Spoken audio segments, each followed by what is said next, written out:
Welcome to another video, guys. Hope you guys are all doing well and everything's going well out there. We've got it's not too cold today. Spring is on the way, definitely, but still a little cloud cover. Anyway, so we talked a few weeks ago, I don't know, 2 weeks ago, something like that, about doing a review on this router. And we are going to do that very soon, but this video is going to be about how it's going to be kind of a remake of one that Dad did a long time ago, about how you put a blank base plate. You guys know we have blank base plates, and how we put them on a router that we don't have a base pre-drilled for. I had to get my mind straight on that. But, so Ryan's going to do that in a second. Before that, what we have to do, and you guys know we do this to almost all of the routers, is we modify them. Easy, come off like that. So we cut this hole. This is done with a drill press. We cut a 2-inch hole, and then we cut this part without the base plate on there. We cut this part with a hacksaw. So go and watch videos number 50. And then I will also we got a couple other videos that Dad did where you're not necessarily using a drill press, you're just using a hacksaw, where you can make one cut this way and 2 cuts that way, and you end up with basically the same thing. It's just not done with a drill press. So you can definitely do it just with a hacksaw. So anyway, I'll put that across the screen. And but that's, you definitely, if you're not modifying your housings like this, what's going to happen is all that sawdust is just going to come right in your face. So we strongly suggest that you modify. If you have any questions, you know how to get a hold of me, and we can do it for you if that's something you want to do, but it's not that hard to do. Go watch those videos. So anyway, stay tuned. Ryan's going to come back, and we're going to put a blank base plate on this router. Alright guys, so what we're going to do is we're going to put the blank base plate onto this router. But first thing we got to do, obviously, is take the original plate that comes with it off. Now, you want to make sure to save this. You don't want to get rid of these things, because if you're going to use this to cut out shapes to put the router bit, what do you call them? Template guide. Yeah, the template guide. Or exactly. guide bushing. The guide bushing, that's what I was thinking. So our plates are not designed to put guide bushings on. That's what these plates are for. So you definitely don't want to just take this off and chuck it. You want to keep it just in case you're going to use a guide bushing. What were you looking at earlier? Oh, I was looking actually, because there are some routers, and the DWP611 is one of them, that actually doesn't have that step to accept a guide bushing. Really? The original base plate for the 611, yeah, it's cut a hole like ours. It doesn't accept a guide bushing, which seems really weird. However, the alternate version of the DWP611, the Porter Cable 450, it does. And other than that, those routers are almost identical. But the 450 comes with that step, but the 611 doesn't. That's kind of odd. Strange, really strange. So, so it doesn't really matter which way you put this on, whether you put it this way or this way. But the way I am, for some reason, the Make-A-Wood sign has to be facing out. This way. Okay. And again, it doesn't matter, but I guess it depends on how anal you are. So what this is, every time we sell a blank base plate, it comes with one of these. And this is a guide, right? I don't know why I can't. We call it a jig. A jig. A centering jig. Centering jig. Dude, I'm drawing a blank today. So the shaft is designed just to fit right in the collet. And what you want to do is you want to put it to where it centers right in there. Okay, so this will help center it. But before you do that, you have to take the paper off. Yeah. If I can get I got to stop biting my nails. It's getting ridiculous. So you know you bite your nails. Yeah. I've done that for years. I'm trying to get much better at not doing it. Yeah, me too. It's not working out too well, but that's all right. So you want to take the paper off, okay? And then you set it on top and you put your centering jig in. And you want to make sure it fits down there nice and snug. Now you can see right here, hold this up right here. You can see where your holes are. That's the main reason that we use the clear acrylic, is because you want to be able to see underneath it. So what we're going to do right there, we're just going to get it right where we want. And then we're going to mark where the holes are. We're going to try to mark dead center. We're going to try to mark dead center.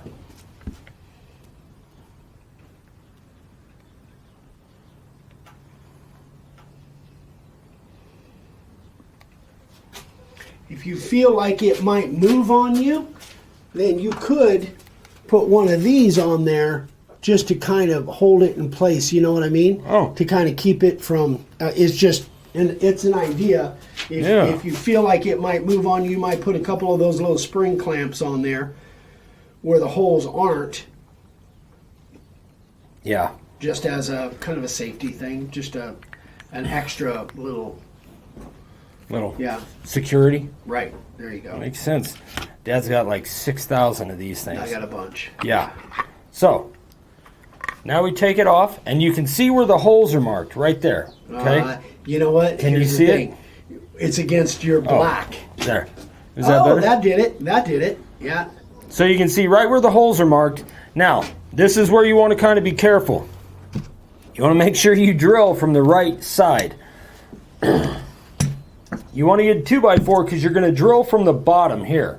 And the 2x4 obviously sets it a little flat this way. Another thing we're going to do is we're going to put tape on the front of it. And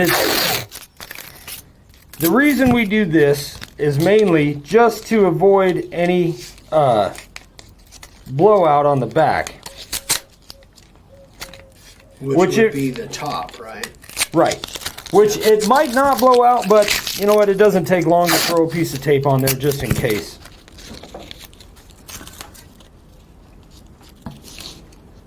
There we go. Just like that. So, one thing you want to do is you want to take your base plate and use a drill bit that's just a hair bigger than the holes here, because we're going to countersink these. Okay, so for that, this is a 3/8 drill bit right here. Can you see that, Dad? I can. Okay, and you're going to drill as straight as possible. Now, the best way to do this is with a drill press, but not everybody has a drill press. So you're going to get where your holes are marked, and you're going to try to stay as dead center as you can. And just make sure that hole gets started.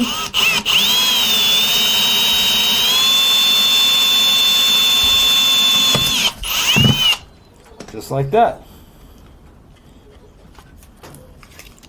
Had a little bit of blowout, but not bad. Okay, and then you're going to countersink it. Now, the type of countersink you use, you want to use one with as many flutes as possible. The single flute doesn't work all that great. Okay, so what you're going to do is you're just going to countersink. You're just going to go down.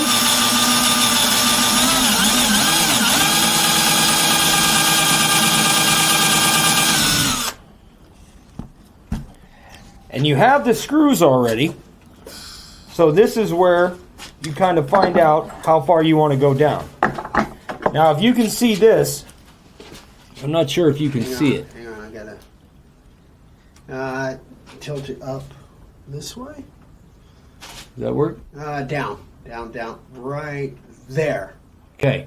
So can you guys should be able to see the screw head. It's sticking out maybe, I don't know, half a few thousandths. Yeah. Not very much, but it will be enough to really mess up your routing. So what that means is that now we got to countersink a little more.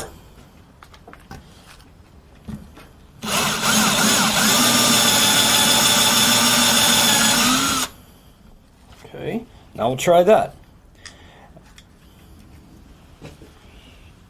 That looks pretty good. Can you see it there, Dad? You have to tip it up, tip it up, tip it up. Let me zoom in a little bit. Yeah, I think we can see it. Okay. So, Looks like it's down. yeah, it's down just below the surface. And you don't need it down that far. You just want to make sure that your surface is going to run flat without that screw head sticking up. So, That's what we're looking for. So I'm going to finish the rest of these off camera, and then we'll come back. All right, guys. So I drilled my holes, and then I countersunk them. Okay. Now, what you want to do is you want to make sure that those holes line up pretty as perfect as you can get them. Okay. Now I have one that's off just a little bit right here. It's off just enough to keep the screw from going in. Not a big deal. So what you want to do there, Dad, if you can pan over here real quick. What you want to do there is you're going to take your drill bit and you're just going to open that hole up just a touch.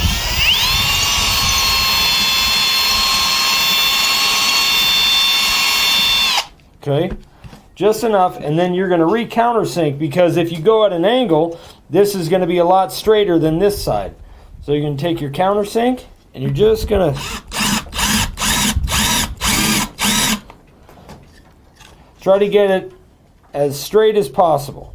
All right, now one thing that I want to mention is the first hole I did, I drilled it off of the wood, right? I used the wood as the base and drilled it right through. The other ones, I drilled it straight into the wood, and that seemed to help a little bit more with the blowout. So just take your time, drill into the wood, and it'll definitely help quite a bit. So from right there, we're going to take this bad boy. We're going to line up the holes. Now this is where, for me anyway, it gets a little tricky. Oh, that's right, I'm glad I saw this.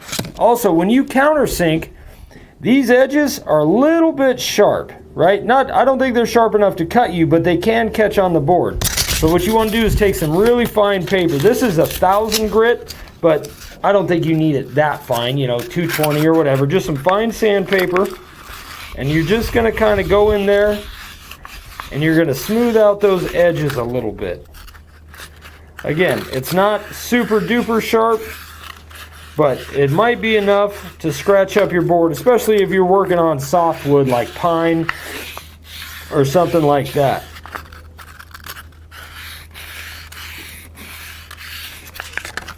There we go. Nice and soft. Good. All right. Then we're going to line up our holes right here. And this is difficult for me because I have fat, pudgy little fingers. Now, one thing just in general, when you're bolting something down, never bolt one side down or tighten anything up till you get them all started. That's something Dad told me a long time ago. You want to get them all started because it gives you a little bit of wiggle room here. If I can get that thing in there.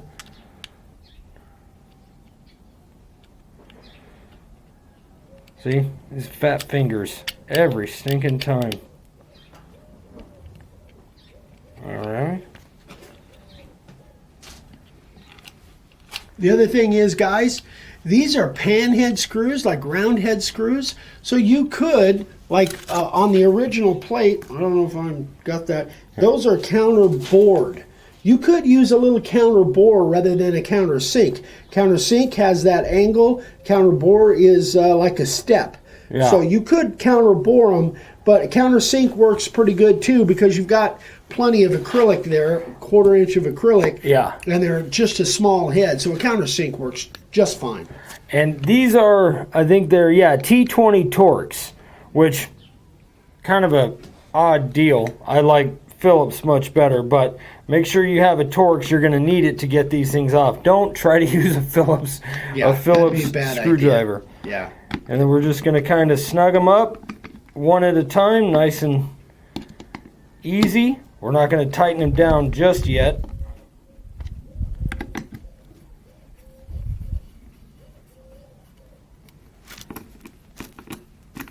Now that they're all snug, we're going to tighten them down. And again, these things don't have to be torqued down. The base plate is nice and light. It's not like, we're hanging off it or anything. The whole goal with this is to mount this thing without your bolt heads sticking up. I don't know if you guys can see this, but a good way to do it is take the base plate and run it across. Make sure nothing catches. Now, Perfect. this, I think there's a little sharp edge on there. So I'm just going to take my sandpaper.